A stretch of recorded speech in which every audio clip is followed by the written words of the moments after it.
She thought it was just another shift, another long night of smiling through exhaustion, until a stranger leaned in close and whispered something that made her heart stop. "Pretend I'm your dad." At first, it didn't make sense, but then she noticed the way his eyes moved, scanning, watching, warning. The room suddenly felt different, colder, like something was about to go terribly wrong. She wasn't in danger a moment ago, so why did it feel like she was now? And more importantly, what did he see that she did? It had been a long shift, but nothing out of the ordinary. She was used to it, the quiet pressure, the forced smiles, the subtle looks that lingered a little too long. Working in that place meant staying polite even when something didn't feel right. Still, she took pride in doing her job well, keeping her head down and getting through each night without trouble. Most customers barely noticed her. A few were kind, others not so much. But she had learned to ignore the difference. It was easier that way, safer. That night started like any other. Orders, footsteps, the low hum of conversation, nothing unusual, nothing alarming. Until she felt it, that strange shift in the air. The kind you can't explain but you can't ignore either, and just moments later everything changed. At first it was subtle. The kind of tension you couldn't quite point to, but you could feel it crawling under your skin. She moved between tables, trying to stay focused, but something wasn't right. A group near the back had gone unusually quiet, not the relaxed kind of silence, the kind that watches, the kind that waits. She avoided looking too long, but every time she passed by she felt it again, eyes following her, measuring her like she didn't belong there, like her presence alone was a problem. Then came the first comment. Low, sharp, just loud enough. It wasn't about her work, it wasn't about the service, it was about her. She kept walking. That's what she had learned to do, keep moving. Don't react, don't give them a reason. But her hands tightened around the tray, her heart beat just a little faster now. Moments later it escalated. A chair scraped loudly across the floor. One of them stood up, blocking her path, not aggressively at first, just enough to make her stop. The air shifted. Customers nearby pretended not to notice. Conversations lowered, no one stepped in. No one said a word, and that's when she realized she was alone in this.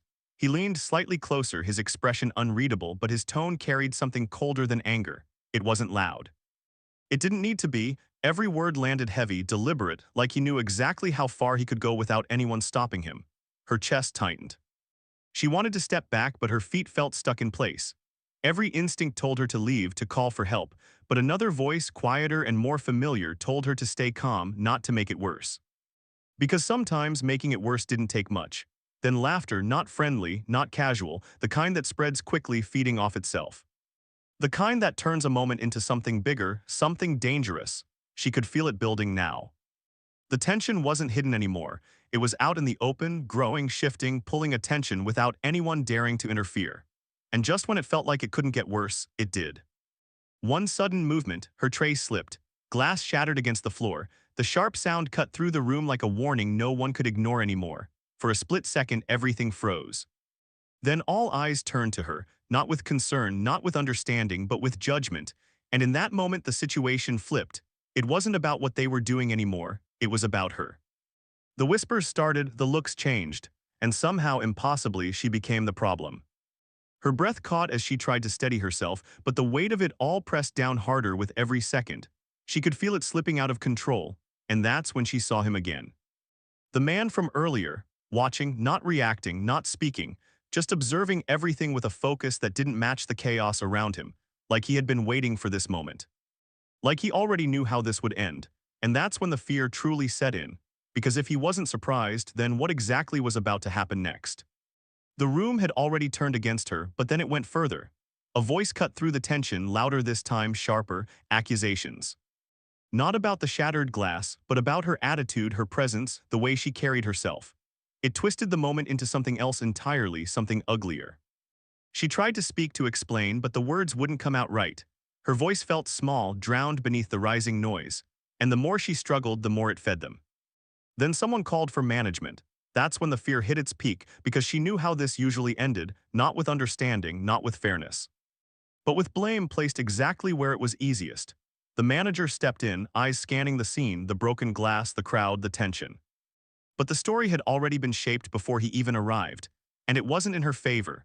For a moment it felt like everything was slipping away, her job, her dignity, her voice, then movement. The same man who had been watching all along stepped forward. Calm, controlled, unshaken by the chaos around him, the room shifted instantly. He didn't raise his voice, he didn't rush.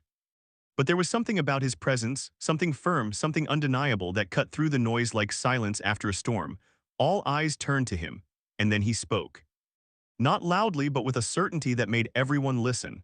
In a matter of seconds, the narrative began to crack, details were questioned, assumptions exposed. The truth slowly, painfully started to surface. The laughter faded. The confidence in the room began to crumble, and for the first time since it all began, she wasn't alone anymore. But just as quickly as the balance shifted, a new tension took its place. Because now the question wasn't what had happened, it was how far this was about to go.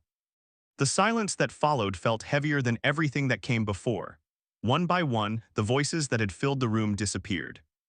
The same people who had been so certain, so loud, now avoided eye contact, stepping back, fading into the background like they had never been part of it at all. The truth had settled in. And it was uncomfortable. The manager's tone changed. The tension in his posture softened. What had almost become a final decision was quietly undone. No apology could fully erase what had just happened, but the outcome was no longer what it had been moments before. She stood there, still processing it all. The fear hadn't vanished. The humiliation hadn't either, but something else had taken its place, something stronger than the moment itself. She wasn't invisible anymore. The man who stepped forward didn't stay long. He didn't wait for recognition or gratitude. Once the truth was clear, he simply walked away, leaving behind a silence that spoke louder than anything he could have said. But what he did stayed. Because this wasn't just about one night, one incident, one person. It was about how quickly a situation can turn, how easily assumptions can become accusations, and how often silence allows it to happen. She would go home that night, but not as the same person who walked into that shift. The memory would stay with her, the fear, the moment she lost control, and the moment someone chose to step in when no one else did. And maybe that's the part that matters most. Because stories like this don't end when the room goes quiet. They echo, they repeat, they become part of a much larger truth that too many people are still forced to live every single day. So the real question is, when the moment comes, will you stay silent, or will you be the one who steps forward?